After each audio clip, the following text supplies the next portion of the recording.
नमस्कार दर्शक बंधु पाणीपाग खबर को आपण को स्वागत। दर्शक बंधु मौसुमी वायु अति सक्रिय प्रभाव में राज्यर विभिन्न अंचल में मध्यमरू प्रबल वर्षा देखा मिली। उपकूल रूपांत सबुठी प्रबल वर्षार राज। तेबे बंगोपसागर गोटे लघुचाप सृष्टि होबार आशा रही एवं यार प्रभाव केउं राज्य में पड़ो ओडिशा उपरे केमिति रहिबा लघुचाप प्रभावर स्थिति आसंतु आज भिडियो संपूर्ण आलोचना करबा। आपण देखंतु सैटेलाइट इमेज रे वर्तमान दर्शक बंधु राजस्थान पाखरे गोटे लघुचाप केन्द्र सृष्टि होईची। ता सहित आपणकर राजस्थान सीधा सड़क ओडिशा पर्यंत मौसुमी रेखा लंबी जाइछि, जहाँ पाई कि ओडिशा विभिन्न जिले में वर्षा पाई अलर्ट जारी करछि आंचलिक पाणीपाग विभाग। आगामी 24 घंटा मध्य उपकूल ओडिशा समेत अनेक जिले में प्रबल वर्षा होबार आशंका रही। तेबे आसंता काली राज्यर समस्त जिले में वर्षा पाई किछि अंचल में भीषण वर्षा पाई येलो अलर्ट दिया जाइछि। तेबे एही मानचित्र हेउछि विक्षिप्त वर्षा पाई ओडिशार विभिन्न जिले में बा समस्त जिले में विक्षिप्त वर्षा होबार आशंका रही। अल्पे बहुते वर्षा सारा राज्य में होबार आशंका रही। सही भली दर्शक बंधु आपनकर मालकानगिरी कोरापुट जिला को येलो अलर्ट दिया जाइछि। एही दुईटी जिले में अति भीषण वर्षा देखा मिल पारे, माने 12 सेंटीमीटर रु प्राय 20 सेंटीमीटर पर्यंत प्रबल वृष्टिपात हो पारे। ता सहित नवरंगपुर आपनकर रायगड़ा गंजाम गजपति कंधमाल जिले में प्रबल वर्षा होबार आशंका रही। ता सहित दर्शक बंधु आपनकर पुरी एवं खोर्धा जिला को मध्य येलो अलर्ट जारी करछि आंचलिक पाणीपाग विभाग।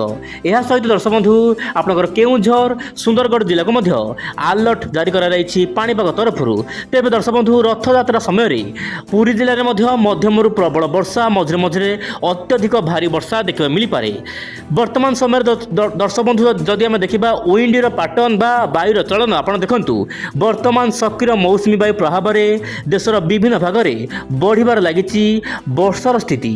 आपण वर्तमान देखु मु आगक आगक स्क्रोल डाउन करी जहाँपाई कि लघुचापर असल चित्र धरा पड़, कारण बंगोपसागर गोटे लघुचाप सृष्टि होबार आशंका रही। विशेषकर दर्शक बंधु उत्तर आंध्र प्रदेश पाखरे गोटे लघुचाप केन्द्र सृष्टि हो पारे, किंतु वर्तमान समय आप मोबाइल स्क्रीन देखु मु मोबाइल को सामान जूम करने चेष्टा करी जहाँपाई कि आप जानीपारे पाणीपागर चित्र। आप देखु ओडिशा एवं आंध्र उपकूल जो लघुचाप सृष्टि हो घूर्णिबल सृष्टि हो यार प्रभाव में आप ओडिशा समेत कर्णाटक महाराष्ट्र ता सहित आपणकर छत्तीसगढ़ झारखंड बिहार विभिन्न जिले में मूसल धारे वर्षा हेब। दर्शक बंधु आप मोबाइल स्क्रीन देखु बंगोपसागर समस्त पूर्वाणु वायु आपणकर ओडिशा भितर प्रवेश कर जहाँपाई कि ओडिशार विभिन्न जिले में लगाण वर्षा देखा मिल पारे।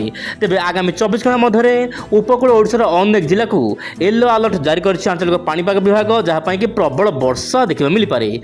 तेबे दर्शक बंधु यही मानचित्र हेउछि सारा देशर पाणीपागर चित्र बा रेनफॉल डाटा। आपण देखंतु ओडिशा समेत देशर विभिन्न भाग में बढ़िबो वर्षार स्थिति, जहाँ जेपीएस मॉडल आईएमडी पाणीपाग सूचना देछि। आपण देखंतु कोन सूचना देछि आईएमडी ना आपनकर ओडिशा पश्चिमबंग ता सहित दक्षिण छत्तीसगढ़ पूर्व छत्तीसगढ़ रे प्रबल अति प्रबल वर्षा हेबो।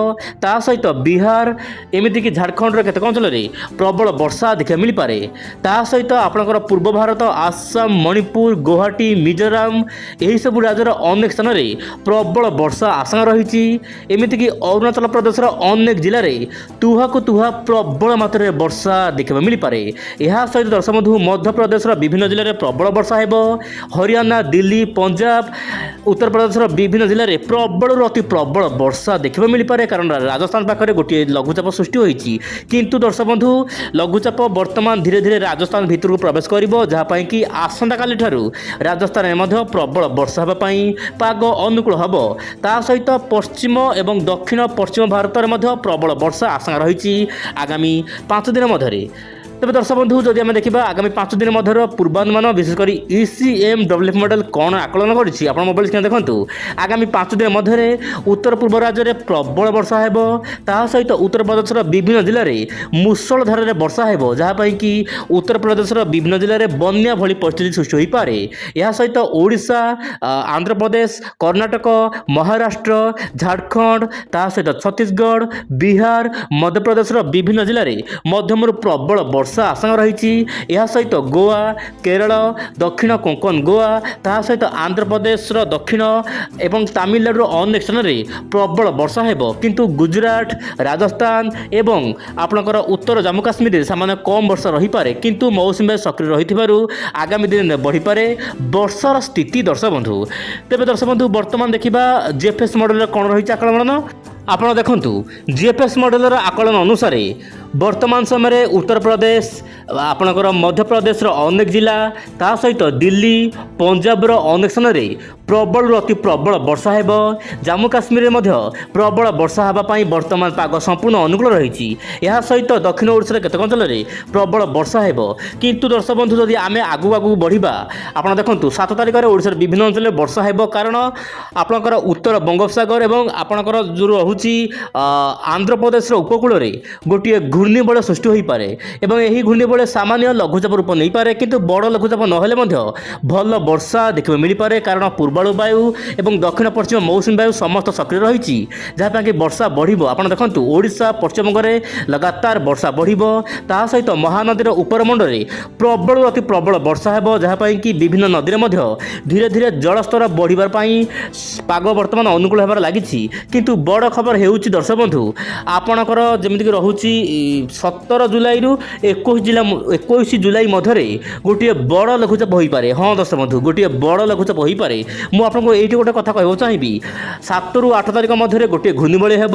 ତା ସହିତ 12 ତାରିଖରେ ମଧ୍ୟ ଆଉ ଏକ ଘୂର୍ଣ୍ଣିବଳୟ ହୋଇପାରେ। କିନ୍ତୁ 18 ତାରିଖରୁ 20 ତାରିଖ ବା 22 ତାରିଖ, 18ରୁ 22 ତାରିଖ, ଦର୍ଶକ ବନ୍ଧୁ 18ରୁ 22 ତାରିଖ ଯେଉଁ ଲଘୁଚାପ ହେବ, ଏହା ବଡ଼ ଲଘୁଚାପ ହୋଇପାରେ। ଆପଣ ମୋବାଇଲ ସ୍କ୍ରିନ୍ ଦେଖନ୍ତୁ, ଏହା ବଡ଼ ଲଘୁଚାପ ହେବ, ଯାହା ପାଇଁକି ଓଡ଼ିଶାର ବିଭିନ୍ନ ଜିଲ୍ଲାରେ ମୂଷଳ ଧାରାରେ ବର୍ଷା ହେବ ଏବଂ ପ୍ରବଳ ବର୍ଷା ପାଇଁ କିଛି ନଦୀରେ ମଧ୍ୟ ବନ୍ୟା ପରିସ୍ଥିତି ସୃଷ୍ଟି ହୋଇପାରେ। କିନ୍ତୁ ଦର୍ଶକ ବନ୍ଧୁ, ଆମକୁ ଅପେକ୍ଷା କରିବାକୁ ପଡ଼ିବ ଆଗାମୀ ଦିନରେ ପାଣିପାଗର ଚିତ୍ର କେମିତି ରହୁଛି। କିନ୍ତୁ ଆପଣ ୱିଣ୍ଡ ଓଡ଼ିଆ ଚ୍ୟାନେଲ ସହିତ ପ୍ରତ୍ୟେକ ଦିନ ଯୋଡ଼ି ହୋଇ ରୁହନ୍ତୁ। ଆଜି ପାଇଁ ଏତିକି, ପୁଣି ଦେଖିବା ଆସନ୍ତାକାଲି ଆଉ ଏକ ନୂଆ ଅପଡେଟ୍ରେ। ନମସ୍କାର, ଜୟ ଜଗନ୍ନାଥ ଦର୍ଶକ ବନ୍ଧୁ।